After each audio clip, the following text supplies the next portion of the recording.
At tayo po tuloy-tuloy na po sa ating pong banal na gawain. At ang lahat po inanyayahan ko pong tumayo bilang pong paggalang sa banal na salita na dadalhin po ng ating mangangaral sa hapong ito. Walang iba kundi ang ating beloved ordained preacher, Fred De Asis. Palakpakan po natin muli ang ating mahal na Panginoon. Amen. Praise the Lord.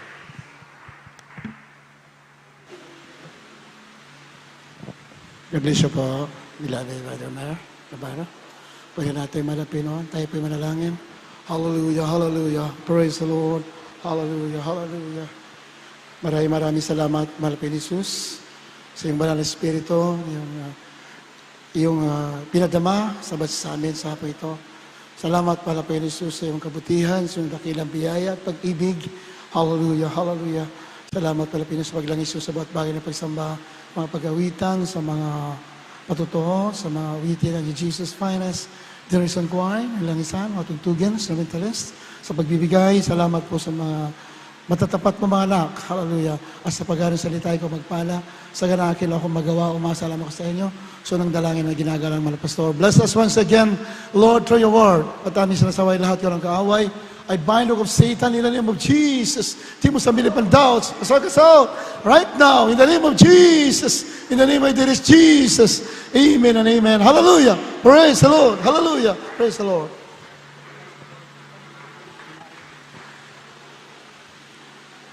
Una sa lahat, pinakamataas na pagpupuri, pagsamba, nais kong ipaabot sa ating pinakamamahal na Jesus, ang hari ng mga hari, ang Panginoon ng Panginoon, ang Diyos na makapangyarihan sa lahat. Hallelujah. Hallelujah. Uli nating malapay Lord. And I'd like also to give double honor and respect to beloved Pastor, Evangelist Wildes Almeida, the end-time prophet of loving God, and we always remember and cherish the blessed memories of our beloved St. Pastor Wildes Almeida, a beloved Mama dear, sa kanilang mga beloved children. Ilabati ko rin natin ating beloved preachers, co-workers, mga instrumentalists, sa ating webcast, sa ating control, sa ating mga webcast viewers at sa inyong lahat, at mga minamahal mga kapatiran. Magandang hapon po sa inyo. Pwede naman na pinon. Kindly read the book of Matthew chapter 4, verses 1 up to 10. Isa-isahin natin. Amen. Praise God. Ito po sa aklat ni Mateo, Kapitulo 4, ang mga talata ay 1 hanggang 10. Na magkagayoy inihatid ng Espiritu Santo si Jesus sa ilang upang siya'y tuksohin ng dyablo. At nang siya'y makapag-ayunong 40 araw at 40 gabi, sa wakas ay nagutom siya. At ang manunukso ay dumating na nagsabi sa kanya, kung ikaw ang anak ng Diyos, ay ipag-utos mo, ang mga batong ito ay maging mga tinapay. Datapwat siya'y sumagot at sinabi, nasusulat, hindi sa tinapay lamang nabubuhay ang tao, kundi sa bawat salitang lumalabas sa bibig ng Diyos. Na magkagayoy dinala siya ng dyablo sa bayang banal at inilagay siya sa taluktok ng templo. At sa kanya'y sinabi, kung ikaw ang anak ng Diyos, ay magpatihulog ka, sapagkat nasusulat, siya'y magbibilin sa kanyang mga anghel tungkol sa iyo at aalalayan ka ng kanilang mga kamay, baka matisod ka ng iyong paa sa isang bato. At sa sinabi sa kanya ni Jesus, nasusulat din naman, huwag mong tutuksuhin ang Panginoon mong Diyos. Muling dinala siya ng dyablo sa isang bundok na lubang mataas at ipinamalas sa kanya ang lahat ng mga kaharian sa sanglibutan at ang kaluwalhatian nila. At sinabi niya sa kanya, lahat ng mga bagay na ito ay ibibigay ko sa iyo kung ikaw ay magpapatira pa at sasambahin mo ako. Huling talata, na magkagayoy sinabi sa kanya ni Jesus, humayo ka, Satanas, sapagkat nasusulat, sa Panginoon mong Diyos sasamba ka at siya lamang ang iyong paglilingkuran. Amen. Right priorities in life. Sa Biblia kasi mayroong tamang priority Sa Tagalog, yung mahalaga sa'yo, yung inuuna mo. Sa Biblia kasi, kung mababasa mo, mayroong tatawag na wrong priorities in life, mayroon naman right priorities in life. Yung tamang mahalaga sa buhay mo, ano yung hindi tamang mahalaga sa buhay mo. So, we have to choose which priorities we want to run after. Di ba? Kasi lahat tayo may mga priorities sa buhay. So, pag-aralan natin, right priorities in life. Ano yung bagay na tamang dapat mong unahin o dapat mong gawin. So, dito sa binabasa natin, umpisa natin sa verse 1, nang magkagayoy inihatid ng Espiritu Santo si Jesus sa ilang upang siya'y tuksuhin ng dyablo. So, hindi na babago yung prinsipyo na yan. Kahit ganun din tayo. Dumadaan tayo sa ilang sa buhay natin. Dumadaan tayo sa ilang. Lahat tayo dumadaan sa ilang. To be tempted of the devil. Para tuksuhin. Sa ibang salita, para subukin. O kaya naman, pinahintulot ng Diyos na subukin ka kasi mayroon siyang magandang plano sa buhay mo. Malapakan natin, mahal ang Panginoon. Amen? Very clear in the Word of God.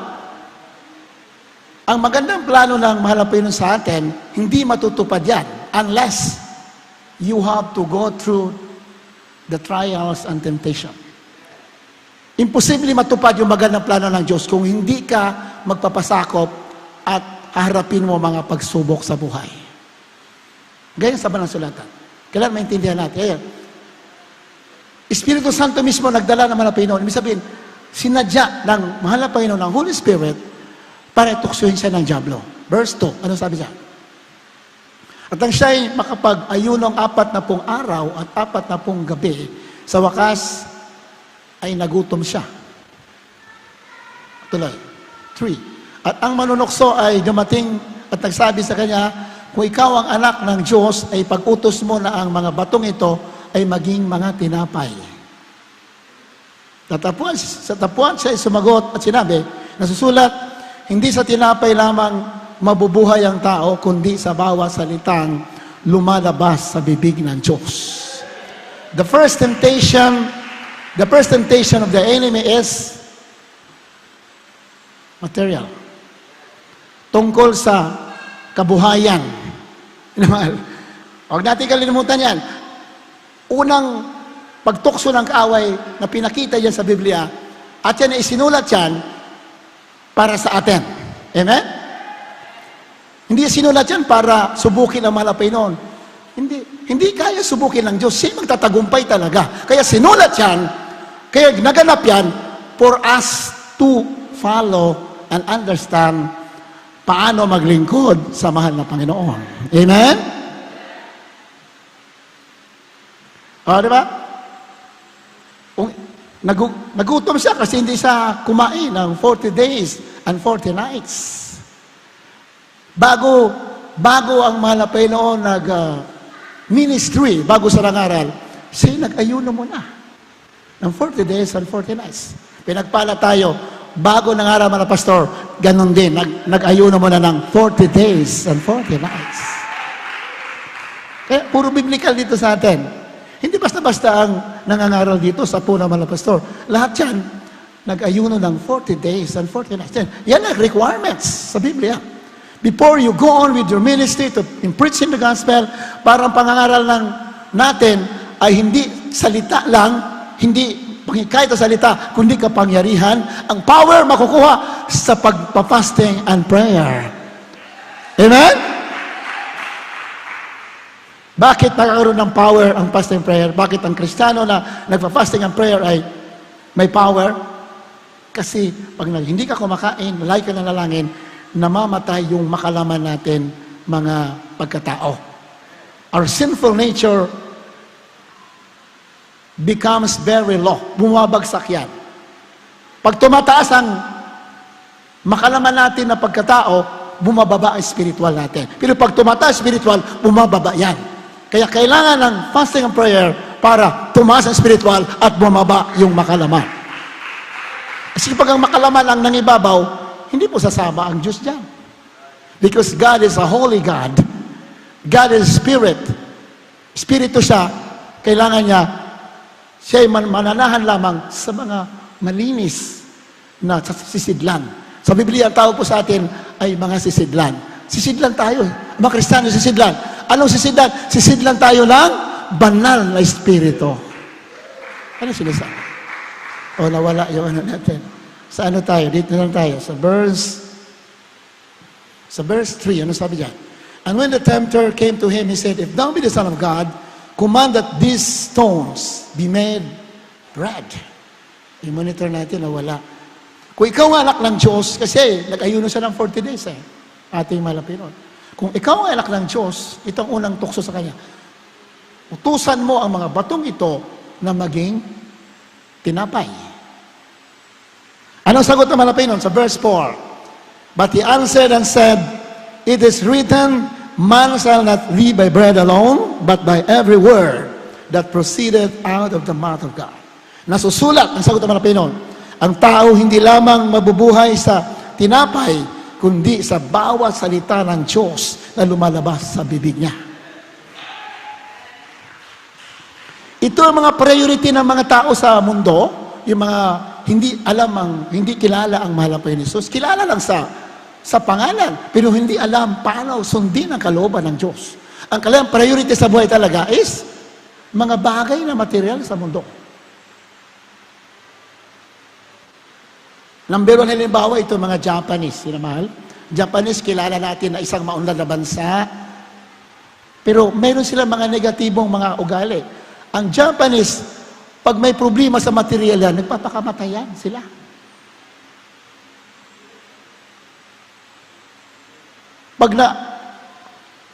Pag magka-problema sila sa pananalapi, nagpapakamatay sila. Kasi sa kanila, yun ang kanilang buhay, yun ang pag-asa. Kasi hindi nila alam ang salita ng Diyos. Pero ang sabi ng Biblia, hindi lamang ang tao nabubuhay sa mga bagay na material, kundi sa bawat salita ng Diyos. Bakit kailangan mabuhay ang tao sa salita ng Diyos? Because the Word of God is faithful and trustworthy. Mapagkakatiwalaan na ang salita ng Diyos, pag sinabi niya, ako magpo-provide sa'yo. Salita ng Diyos yan. Kaya ka i-provide. Kaya hindi mo yan i-priority sa buhay. Kaya hindi mo unahin yan. Amen? Kaya hindi ka magkumahog sa mga bagay na yan. Kaya ka buhayin ng ating mahal na Panginoon. Kaya we have to know our priorities in life. Kasi sa Biblia, kung bababasa mo, even in the Old Testaments, mayroon po dyan mga tatawag na mga righteous king in Israel and Judah, at mayroon matatawag na wicked kings. Tala mo? Mga Israelita yan, pero may tatawag na mga likong hari, at mayroon naman matuwid na hari. Pero babasahin mo ka ng mga buhay, bakit sila naging liko? Bakit sila matuwid? Because of their priorities in life. Doon sila nagkamali sa kanyang priority. Yung matutuwid na hari, kaya sila naging matuwid at pinagpala. Dahil ang kanilang priority, una, ang Diyos. Ikalawa, Diyos. Ikatlo, Diyos. Palakpakan natin, mahal na Panginoon. Amen? Puro Diyos. Kaya sila pinagpala. Sinamahan ang power ng Diyos. Hindi nag-alala sa kailangan, lalong binigyan ng Diyos. Kaya maintindihan natin ang karunungan ng Diyos. Kaya mayroon yung mga tawag na wicked king sa Biblia. Mga wicked, mga likong mga hari. Bakit sila naging likong hari? Because of their priorities. Inuna nila yung mga bagay sa mundo kaysa sa pagsunod sa kalooban ng Diyos. Kaya sila nalihis sa kalooban ng Diyos. Sumamba sila sa mga Diyos-Diyosan. For what reason? Because of material gain. Because of pain. Because of security. Mababasa na sa Biblia, nandyan lahat ang talang buhay nila. Gusto nila masecure ang kanilang buhay, masecure ang kanilang kaharian, pero hindi na secure. Bakit? Hinuli ang Diyos Pag hinuli mo ang Diyos, kahit anong secure mo, mawawala yan. Pero pag inuna mo ang Diyos, bahala sa'yo. Mas maganda ang security mo. Yeah, we have to know our priorities in life. Choose the right priority in life. Verse 5. So malinaw ang sagot ng mga Panginoon kasi ang Diablo, kung anak ka nga ng Diyos, yes, verse 4, verse 3. Utusan mo ang mga batong ito na maging tinapay. Gawin mo ang batong ito na maging tinapay. Ang sagot naman ng Panginoon, nasusulat. Kaya, mga anak ng Diyos, kasi manonood sa mga bahay ninyo, lagi kang tumingin sa nasusulat. Ibig sabihin, huwag mo isandig ang buhay mo sa mga bagay dito. Doon ka sa nasusulat na salita ng Diyos. Doon ka! Doon mo isandig ang iyong paglilingkod. Natapos sumagot ang mahal na Panginoon. Nasusulat, hindi sa tinapay lamang mabubuhay ang tao, kundi sa bawat salitang lumalabas sa bibig ng Diyos. That is the first temptation. Kaya, di ba, nung nalilingkod tayo, nangyari sa buhay natin. Ano ang unang tukso sa buhay natin nung tayo nakikilala sa Malapino? Kahirapan. Tama ba? Halos nagpatuto nating kapatiran, halos nagpatuto ang kapatiran. Nung sila naglingkod, dumaan sila ng mga pagsubok. Kahit natin mga pastor, our dearly beloved parents in the Lord, beloved Mama dear, beloved children, nung sila'y naglingkod, nakikilala sa Malapin, una nilang pagsubok, kahirapan, wala talaga, wala lahat. Bakit? Gusto Malapinon, mabuhay ka ayon sa kanyang salita. Amen? Hallelujah! Ito ay ikalawang tukso. Nang magkagayoy, dinala siya ng dyablo sa bayang banal at tilagay sa taluktok ng templo. At sa kanya sinabi ko, ikaw ay anak ng Diyos. Ang anak ng Diyos ay magpatihulog ka sapagkat nasusulat. Ang demonyo, marunong din ng Biblia pala magbasa. Alam niya, word of God, Itong demonyo, ay Satanas ang salita. Sinabi sa Satanas, ikaw anak ng Diyos ay magpatihulog ka sapagkat nasusulat. Ilang hell tungkol sa iyo at alalayan ka ng kanyang mga kamay, baka matisod ka na yung paa sa isang bato. Tama yan. Nasa Biblia yan, nasa awit yan. Ginamit si Satanas, gumamit din ng scriptures, gumamit din ng word of God. Kaya, hindi lahat ng mga nangangaral sad to say, hindi lahat ay pinadala ng Diyos. Amen ba? Amen ba? Hindi lahat. Pinagpala tayo dito. Ang tunay na mga aral, pinadala mga pastor, ating mga pastor, pinadala, galing sa Diyos talaga. Kaya yung mga pinagkitiwalaan ng mga pastor ng aral, galing sa Diyos kasi yung puno, galing sa Diyos. Nasanga, galing sa Diyos din. Praise the Lord. Amen? Bakit? Pinamuhay ng puno, pinamuhay ng sanga. Hindi naman pwede ang puno avocado, ang sanga mangga. Natulad kung ang puno avocado rin ang sanga. Palapakan natin, mahal na Panginoon. Amen?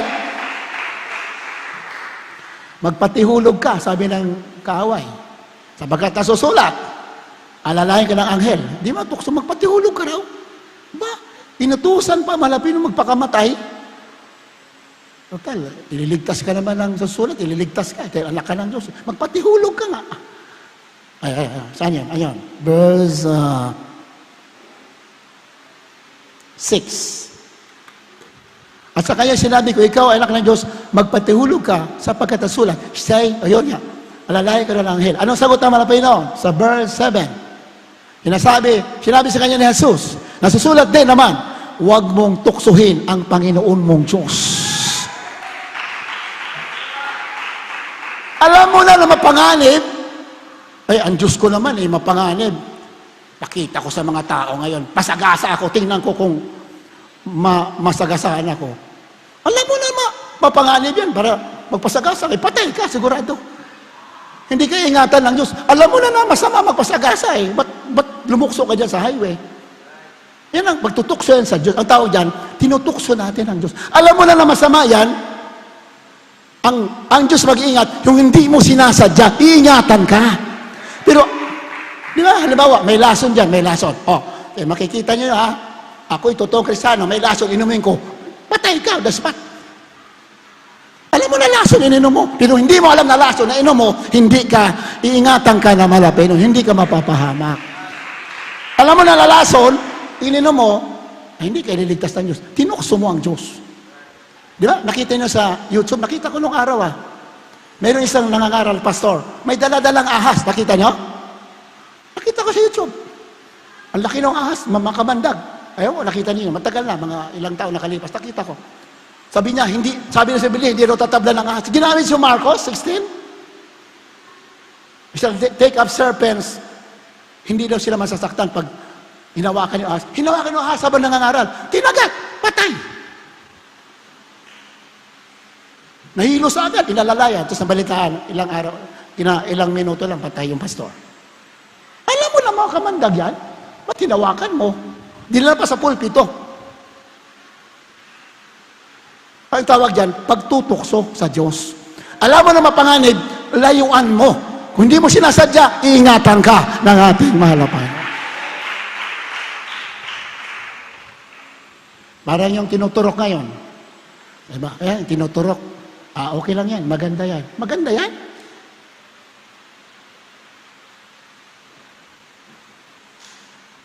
Ang ating totoong protector, ang manggagamot, walang iba, ang ating mahal na Panginoon Hesus. Kailangan ng tuturok-turok sa katawan mo. Pag mayroong sakit, may problema, anong sabi ng Biblia? Kung mamaya ko natin ituloy, pakibasa, James chapter 5, verse 14. Kung mayroong ka sakit, mayroong ka problema, anong gagawin mo?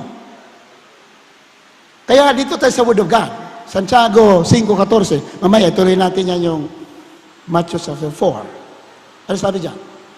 Santiago 5:14. Dito po sa Santiago 5:14, ganito po ang sinasabi. May sakit baga ang sino man sa inyo. Ipatawag niya ang mga matanda sa iglesia at ipanalangin nila siya na pahiran nila ng langis sa pangalan ng Panginoon. Palapakan natin, malapay no. May sakit baga ang sino man sa inyo, ipatawag niya ang mga matanda sa iglesia. Sino mga matanda? Yung mga pastor, yan, matatala sila. Ito yung mga pastor, mga mature Christian, mga ngaral. Sila po yung matatawag na matanda. Sa Biblia, sila Pedro, tinawag na matatanda. Yung mga apostol, tinawag sila matanda. Kaya sinawatan, ganoon pa rin. Mga prophet, o lahat yung matatanda. Yung mga nasa iglesia, yung mga nauna sa atin. O tayo mismo na matagal na tawag sa atin, matanda. Kahit bata pa edad natin, pero matagal na sa spiritual, mature natin spiritual life, ang tawag sa atin, matanda. Amen ba? Laman. So ipatawag daw, kung may sakit sa inyo, ipatawag matanda sa iglesia. At ipanalangin nila siya na pahiran nila ng langis sa pangalan ng Panginoon. Kung ituloy mambasa niyan, yung may sakit, pagagalingin ng Diyos. Amen? Una kasi, pahiran ng langis sa pangalan ng Panginoon. Bakit? Yung mga tanda kasi, pag nanalangin yan, mayroong langis ng Holy Spirit, may anointing. Kaya yung mga may sakit, pinapagaling ng ating mahal na Panginoon because of the anointing. Amen? Ang anointing, yun ang gumigiba sa mga bandage, sakit, mga problema. Yan ang nagwawasak sa mga bandage sa mga tao. The anointing.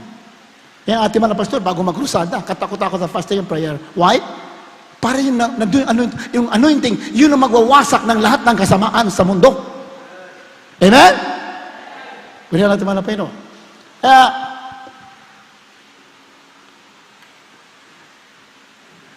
Kaya po, yung mga bagay na hanggang ngayon sa huling panahon, ang temptation ng kaaway talaga, ang gagamitin ng kaaway, lalo na sa huling panahon, ay materialism. Material talaga. Ngayon, lahat ng tao, pasasambahin. Mamaya, basahin natin. Pasasambahin. Kaya, huwag natin sasabihin na yung mga tinuturok, hindi masama yan. Masama yan. Ako nagsasabi sa inyo. Hindi mabuti yan. Masama yan. That is under the influence of the enemy. Hindi yan galing sa Diyos. Galing sa kaawayan. We can prove it by the Word of God and by science. Kaya natin patunayan na yung mga tinuturok sa buong mundo ngayon ay masama yan. Hindi yan maganda. Kaya kung anak ka ng Diyos at totoo at nanampalataya ka, huwag kang tumanggap niya dahil kaya ka buhayin ng Diyos. Amen? Pero hindi, katulad yan ating lahat sinasabi na bakit. Hindi pinuhusgahan yung mga tumanggap niyan. Hindi inuhusgahan. mayroon pa kayong pagkakataon. Kung natanggap mo yan, huwag mo nang ulit-ulitin. Kalimutan mo na. Amen ba? Praise the Lord. Ganun lang ano dito. Biyaya ng Diyos. Kasi kung babasahin man ang sulatan, napakalinaw. Mamaya, kung may time tayo, mabasa natin sa Revelation chapter 13, verse 16. Lahat ng tao, paluluhurin. Ayan, Revelation chapter 13, 15, 16, 17, 18. Sino ang magpapaluhod? Antikristo. Antichrist, the beast, yung hayop na gagamitin ni Satanas sa mundo para lahat ng tao ay luluhod sa kanya. Hindi ka na makabili. Hindi ka na makatravel. Pag wala kang mark of the beast, wala kang tatak na 666. Yung ginagawa sa mga tao ngayon, mabuti nga, naglalaylo na eh. Lumaylaylo na sa buong mundo. Sana mapigilan pa yan. Pero kung Biblia ang basahin mo, parehong-pareho sa Apokalipsis, lahat ng tao, paluluhurin. Ibig sabihin paluluhurin, lahat pasusundin. Pag wala kang turo, hindi ka makabili, hindi ka makatravel. Kasi sa Biblia pareho, yun daw yung tatak na hayop. Kaya hindi mo pwede sabihin na hindi masama yan. Masama yan. Masama yan. Pero kung nakatanggap ka niyan, huwag mo nang ulitin, mag-ayuno ka, magpasti ka, magsisi ka, kaya ka patawarin ng Diyos. Amen? Praise the Lord. Ako, testimony ko sa inyo, tinanong ko yan sa Malapeno. Kasi malaking issue yan sa buong mundo. Kahit mga Kristiyano, nag-away-away na dahil dyan. Mga Kristiyano nag-away-away. Wala naman dapat pag-awayan. Di ba? Nag-away-away na dahil sa turok. Wala ba na pag-awayan? Stick to the Word of God. Diba, nagkaroon na sila ng mga gap. Yung wala, turok, yung meron. Wala na, may mga gap na sila. Wala naman dapat ganyan. Ang sinabi ng masulatan, nagtanong ako niyan, Lord, ano ba yung ano na yan? Ano ba yung turok na yan? Masama ba yan o mabuti? Ako ayaw ko magsalita na wala akong prueba, na wala tayong sign. Ayun ang sinasabi ng pastor. Mahingi kayo ng sign. Kung may nagdududa kayo, hindi kayo sigurado sa inyong panampalataya, mahingi kayo ng sign. Kahit dito, nung araw, bago ako na-save dito, nangyay ako ng sign. Totoo ba to? Sabi ko sa Malapin, nangusap sa akin Malapin noon. Sabi na Pinon, nandito ka na sa patungo sa aking kaharian. Nagtanong ako, baguhan pa ako. Doon, ito man napuntahan ko, katotohanan ba ito? Anong sabi na Pinon sa akin? Nandito ka na sa daan, patungo sa aking kaharian. Tingnan mo. Tanong ko, yung tinutulok ba yan, Malapin noon? Kasagsagan ng dati yan, lockdown. Yung tinutulok, Malapin noon. Saan ba galing yan? Sa'yo, sa kaaway ba yan? Ang tagal, bago sumagot sa akin. Kapatiran pa ang ginamit, lumapit sa akin, Kuya, nangusap sa akin Malapin noon kagabi. Ay sabi Malapin noon, pag sino man naturukan, hindi kayo, sa akin itinurok yan. Sa katawan ko itinurok. Kung sino naturukan, tumanggap ang turok ng mga anak ng Diyos, sa akin itinurok yan. Pero, huwag nyo lang ulitin. Tira mo? Ibig sabihin, siya raw nasaktan. Kasi body of Christ tayo. Ibig sabihin, inabsorb niya yun. Siguro, inintindi, kasi malapit ng pag-ibig. Inintindi niya yung kahinaan ng ibang Kristiyano. Dahil siguro naipit. Sige, pero sabi mga Panginoon, sa akin itinurok yan, pero huwag nyo lang ulitin. Palakpakan natin, mahal na Panginoon. Di sinagot yung tanong ko, ikaw, Lord, ano pa? Ayaw ko magsalita na akin lang. Di bali marami magalit sa akin, basta ikaw may sabi. Di bali walang maniwala, basta ikaw sa'yo galing. Amen? Ganun lang sinama na pastor. Hindi nagpapalugod sa tao. Kung anong sinabi ng Diyos, yun ang sasabihin. Yan ang ating mga pastor. Yan ang itinuro sa atin. Ang pagliligo sa mga pilon, hindi ka nagpapalugod sa kanino man. Diyos lang ang pinalaguran mo. Basta praise the Lord. Kaya lalong pinagpala ating mga pastor. Lalong pinagpala ang gawain ng mga Panginoon. Lalong sinasabi ang katotohanan. Lalong pinagkitiwalaan ng Diyos. Takot ka magsabi ang katotohanan, hindi sa'yo malulugod ang mahal na Panginoon. Tayuan mo ang tama, Diyos ang bahala sa'yo. Palakpakan natin, mahal na Panginoon. Amen? May sakit. What is the purpose? Bakit ang mga tao tinuturukan? Kristiyano ka. Anong layunin? Protection? Subok na natin. Nang Diyos natin, protektado tayo sa lahat ng bagay. Amen? Hindi mo na kailangan ng protection. Number one protection natin, si Jesus Christ. Yung kanyang dugo, yan ang protection natin. We are covered by the blood of Jesus Christ.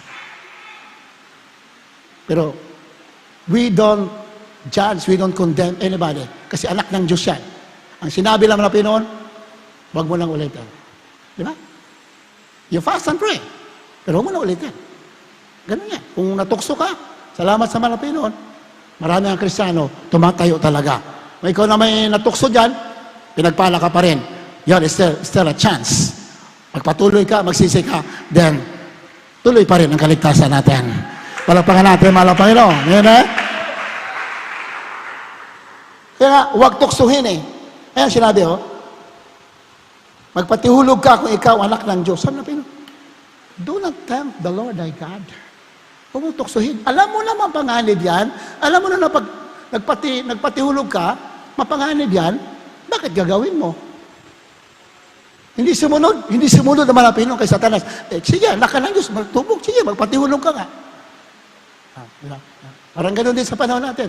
Sabi ng, diba, anak ka naman ng Diyos, diba? Makapangyarihan ka, ang Diyos mo powerful. Sige, walang problema yan. Sundin mo lang yung mga para mabuhay ka, para makatravel ka, para makanegosyo ka. Susunod ka? You are tempting the Lord. Do not tempt the Lord. Alam mo masama, huwag mong gawin. Malapakan natin, mahal na Panginoon.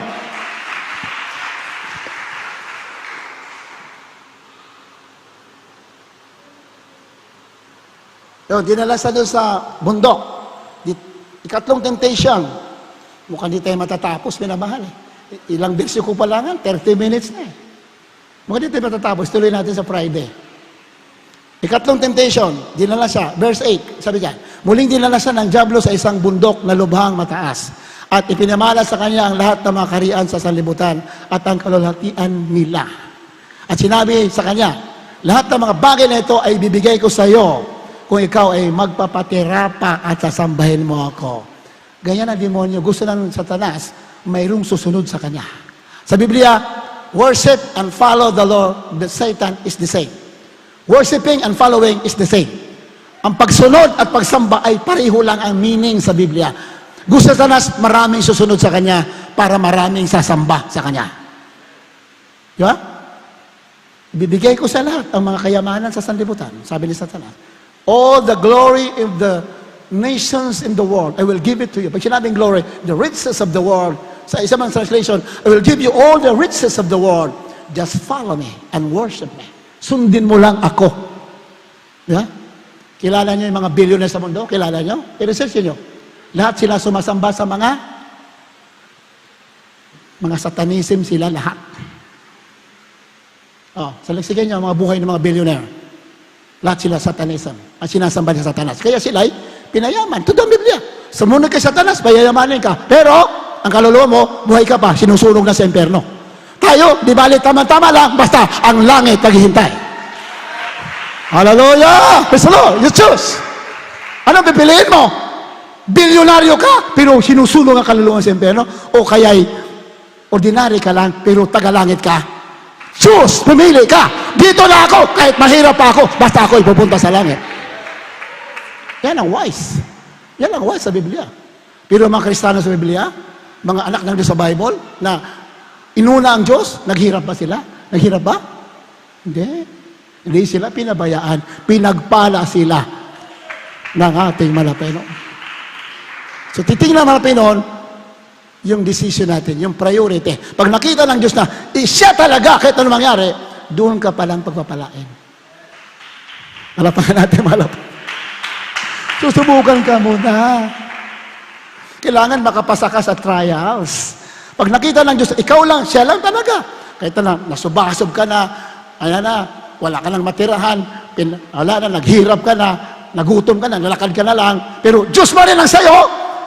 Magugulat ka, bandang huli, ikaw ay pagpapalain ng ating mahal na Panginoon. Ang Diablo, ibang pala ng Diablo, walang trials, diretso, kayamanan, diretso pagpapala. Pero ang kabayaran, kapahamakan. Kaya, you choose. What is your priority in life? Diyos o kaaway? Pinagpala kayo dahil dito ang pinangaral ng totoong mensahero at mga pastor. Kahit ano mangyari, Diyos ang piliin mo.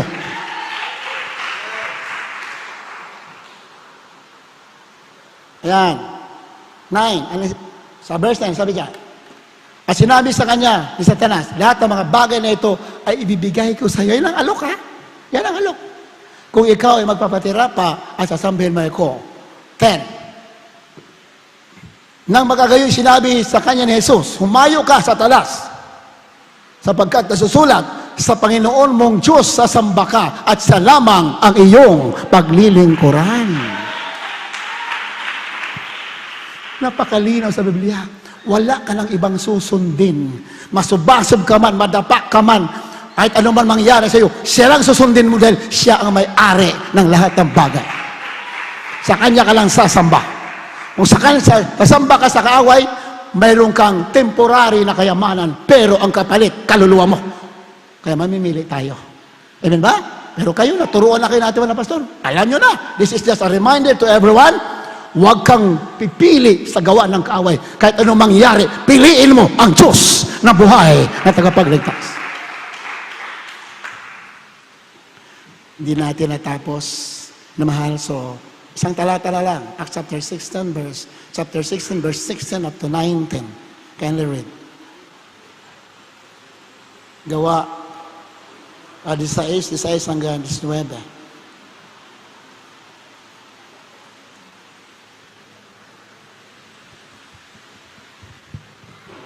Dito po sa Aklat ng mga Gawa, Kabanata 16, sa talatang 16 hanggang 19. At mangyari na kami, nagsiparoon at nanalangin, at sinalubong kami ng mga dalagang may karumaldumal na espiritu na hula at nagdadala ng maraming pakinabang sa kaniya mga Panginoon sa pamamagitan ng paghuhula.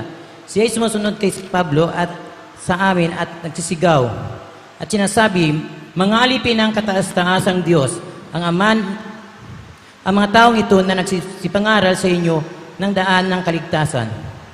At maraming mga araw na ginawa niya ito, datapwat palibhasay si Pablo ay totoo na nabagabag at lumingon at sinabi sa Espiritu, inuutos ko sa inyo sa pangalan ni Jesucristo na lumabas ka sa kaniya at ito'y lumabas ng oras ding yaon.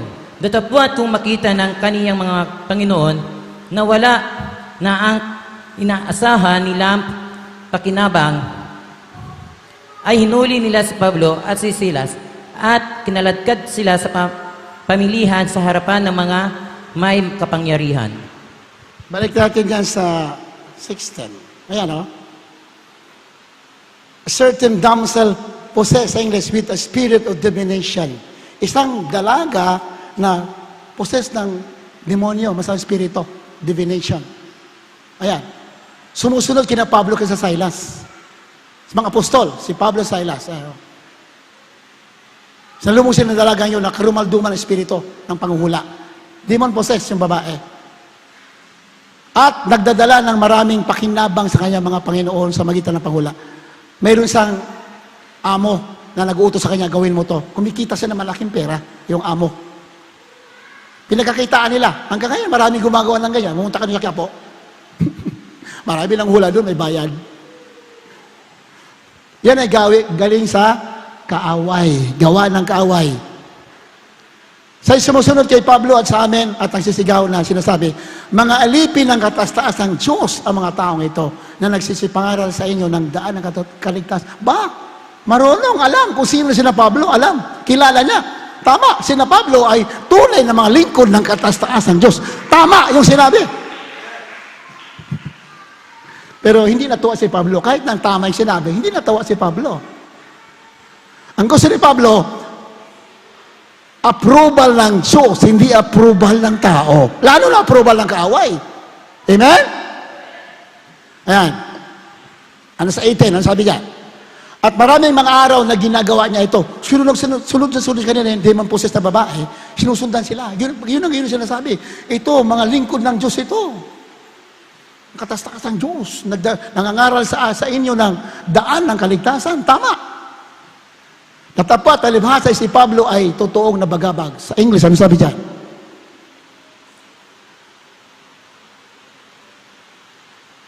Ayan, verse 18. And this she did many days. But Paul, being grieved, napighati si Pablo sa sinasabi. Bagamat tama sinasabi. Pero si Pablo ay napighati, nabagabag. Bakit? Mamaya malaman natin. Bakit siya napighati? Tama naman sinasabi. Turn and said unto the Spirit, I command thee in the name of Jesus Christ to come out of her. And he came out of that same hour. Pinalayas ni Pablo yung demonyo na umalipin sa babae at lumayas yung demonyo. Amen? Bakit si Pablo napighati? Kasi yung nagsasabi sa kanila na ito ay mga lingkod ng Diyos, hindi naman anak ng Diyos, hindi naman Kristiyano. Amen? Kasi yung mga tao na hindi Kristiyano, pwedeng kaibigan mo yan ngayon, pero pwede magandang sinasabi sa iyo ngayon yan, pero isang araw, pwede masama na rin na sasabihin sa iyo yan. Palapakan natin, malapay, no? Amen? Yan ang, kaya nabagab si Pablo, baka maganda sinasabi sa atin, pero mamaya, baka bukas sinisira na tayo yan, kasi demonyo yan. Kahit lahat ng tao sa mundo, pag hindi Kristiyano, kahit gaano kabait yan, huwag ka magtitiwala. Magtiwalaan mo ang Diyos. Kasi pag hindi anak ng Diyos yan, pwede maganda sinasabi sa iyo ngayon, pero baka bukas iba na ang sinasabi sa iyo.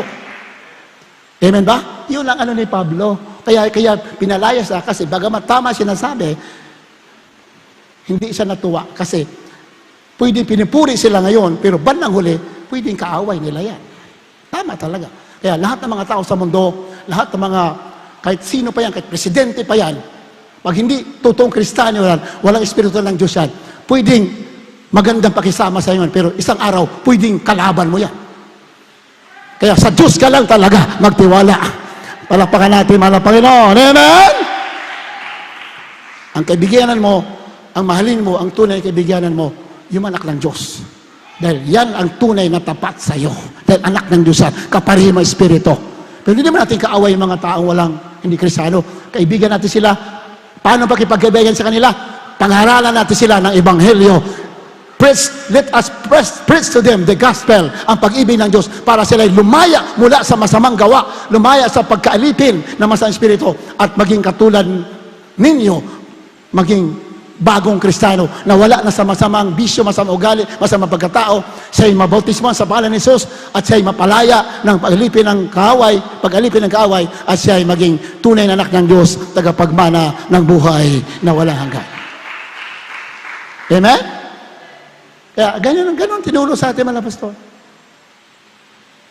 Mga pastor, napakabait, kahit sino, kaibigan, unbeliever, believers, lalo na mga believers.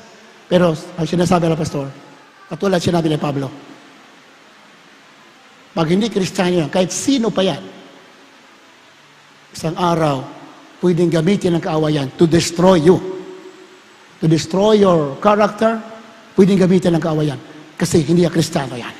Walang conviction ng Holy Spirit. Kaya si Pablo nagalit nung sinasabi nung demon possessed, ito mga tunay na lingkod ng Diyos na katastaasan. Nag-grip si Pablo ng lungkot. Lumayas ka! Masa Espiritu. Lumayas. O nagalit kina Pablo, pinahuli si Pablo ng kanilang amo. Dahil nawala yung kita eh. Wala nang hula eh. So ang pagliligo sa Malapino, may rest talaga, may rest. Minsan may panganib, pero sa Diyos ka lang umasa, bahala ang Diyos sa'yo. Di ba? Si Pablo natakot. Alam niya na marami ang gagalit sa kanila pag nirebuke niya, kayang sinawata. Pero wala sa pakialam. Si Pablo, bahala ang Diyos sa amin. Basta kami, mangaral ng katotohanan. Sa Diyos kayo maasa. Ang Diyos ang makapahiya sa lahat. Kung siyang pinagkatiwalaan mo, una, susubukin ka. Akala mo mapapahiya ka. Minsan akala mo matatalo ka, pero hindi. Pag nandun ka na sa, kailangan mo na ng protection, kailangan mo na ng pagtatanggol, hindi ka pababayaan ng ating Diyos na buhay. Ang titiwala sa Kanya, hindi kailanman pahiyain ng ating mahal na Panginoon. Kaya sa Pilipino na talaga tayo. Kahit akala mo, Wala ka nang kakampi. Akala mo, malulugi ka na, mawawalan ka. No! Alam ng Diyos ang nangyayari sa iyo. Remain faithful. Sabi ng Panginoon, be faithful unto death, and I will give you the crown of life.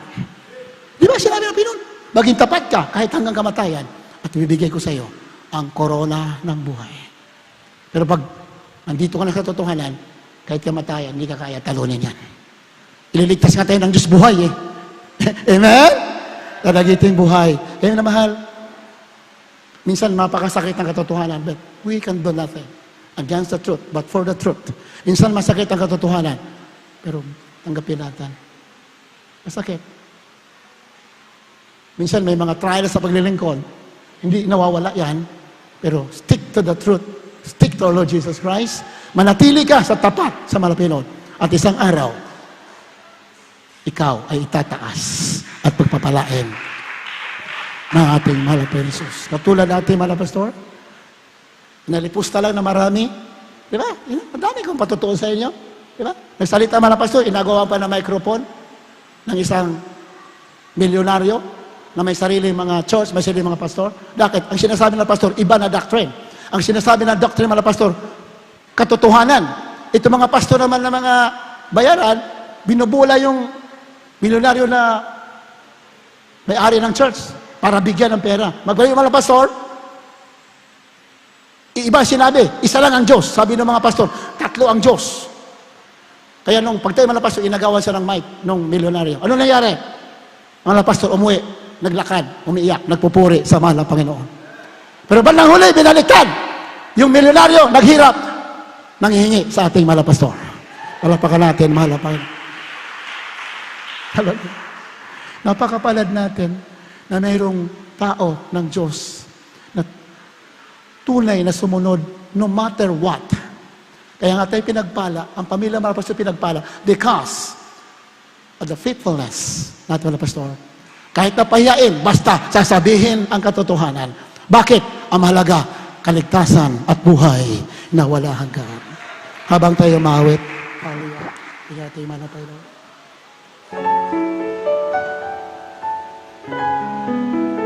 Pabagay lang tayo magpupuri.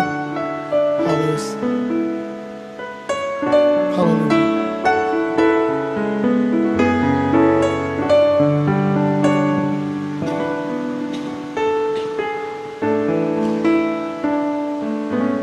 Sa bawat oras at sa magpupuri sa iyo lagi.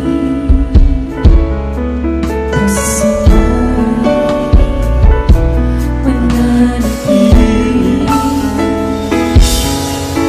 sa iyo luwalhati sa bawat oras at sandali ay susunod sa iyo lagi. Ang salita mo mananatili sa puso ko. Ako nangingin ko sa iyo, Panginoon. Susundin ang kalooban mo sa hanggang panahon iyan.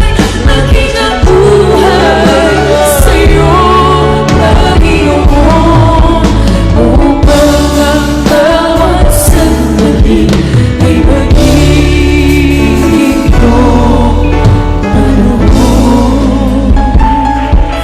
Hallelujah, Jesus. Sa bawat oras Magsisisi tayo habang tayo maawit sa mahal na Panginoon. Sampahin natin minsan ang pangalan natin, mahal na Panginoon. Hallelujah, my Jesus! Hallelujah! Hallelujah, praise the Lord! pagsamba mananatili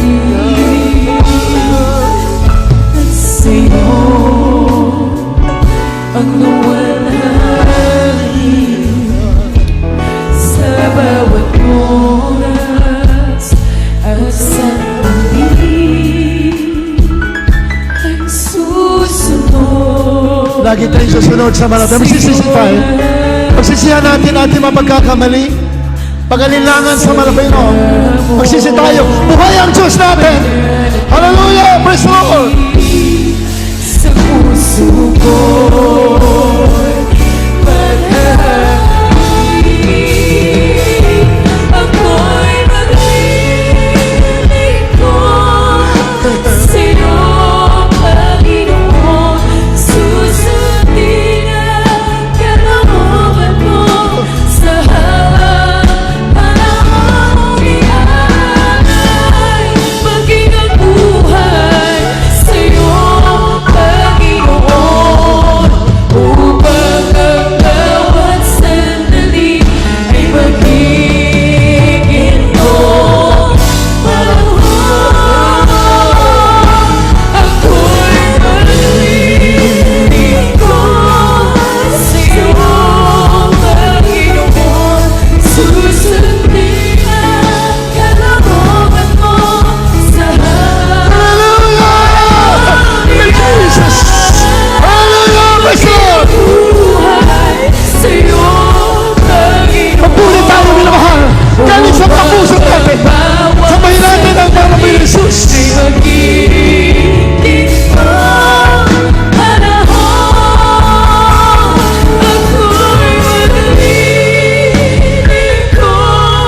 sa'yo, Panginoon. Susundin ang kalooban sa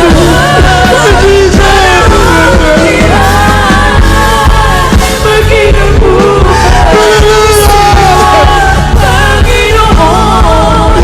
Upang ang bawat sandali ay maging iyong panahon.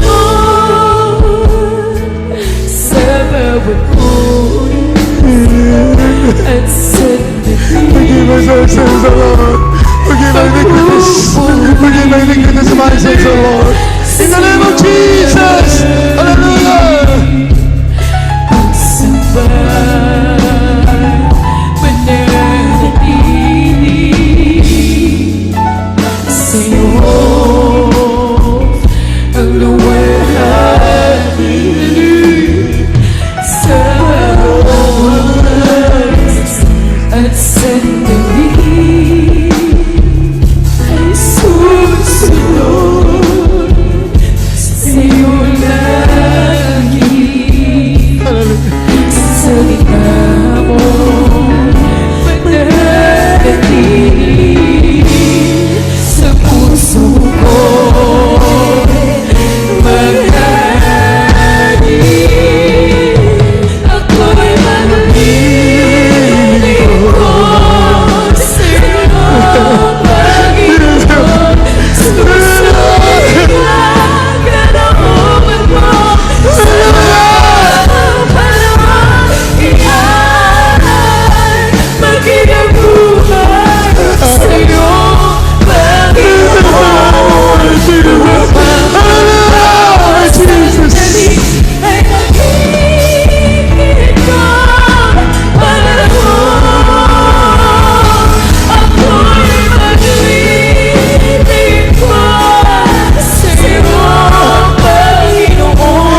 Purihin natin, mahal na Panginoon Jesus.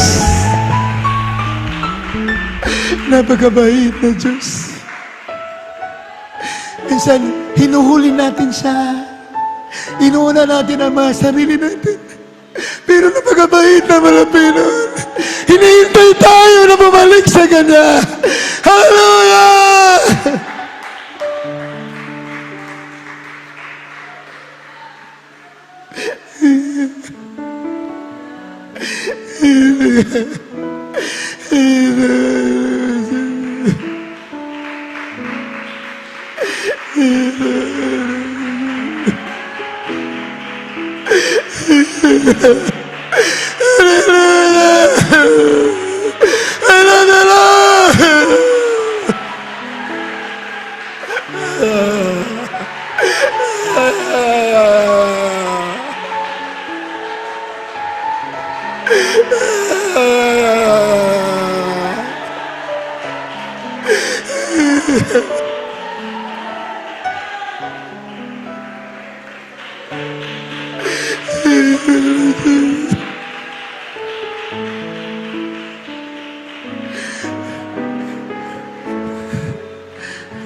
Napakabait natin, mahal na Panginoon. At kailang hindi tayo nahatulan niya, lagi tayo binibigyan ng chance para bumalik sa Kanya. Bumalik ka! Magsundin mo kahit ano mangyayari. Kahit masakit, gawin mo para magmamana ka na buhay na walang hanggan.